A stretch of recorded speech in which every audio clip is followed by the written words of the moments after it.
Alright everyone, welcome back to Joe Man's Land. I hope you're having an amazing day. Today I've got a special lens for you. Today we're going to be doing a review of the Super Takumar 135mm f3.5 m42 lens. But what's wrong with this picture? This coffee cup is both dirty and empty. Let's go get some coffee and then we'll get started.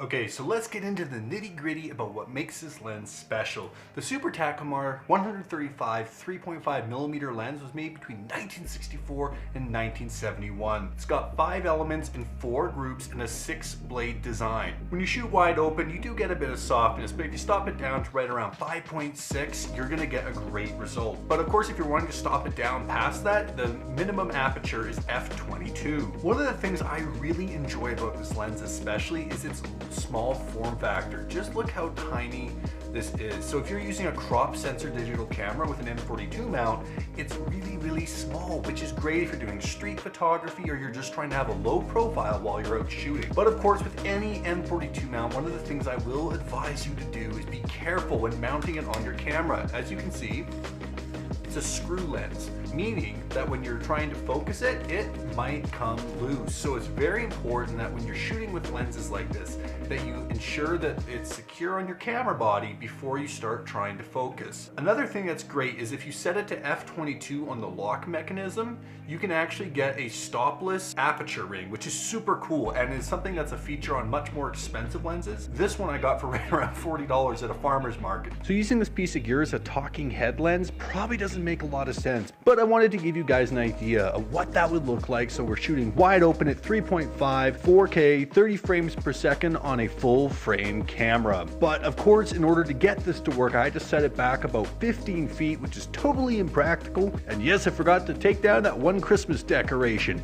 That's okay, we'll leave it up till next year. I mean, what month is it? March? That's fine. But that's enough talking from me. Let's get out to the mean streets of Calgary and let's see what this lens can do at sunset and in lower light conditions. Let's go.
Alright guys, so that wraps up another video about a vintage lens. We're here in beautiful Chinatown here in downtown Calgary. I got a nice big box of Chinese food, and I would have to say overall I really like that Takumar lens. I think that obviously having a prime zoom lens can be a little bit difficult to shoot with, but given the right situation, enough distance between you and your subject, you can definitely get some Takumar sharp shots in 2022. So what do you guys think? Do you guys think that Takumar glass is as good as Canon glass? This is the first Takumar lens I've reviewed on this channel. So what do you guys think?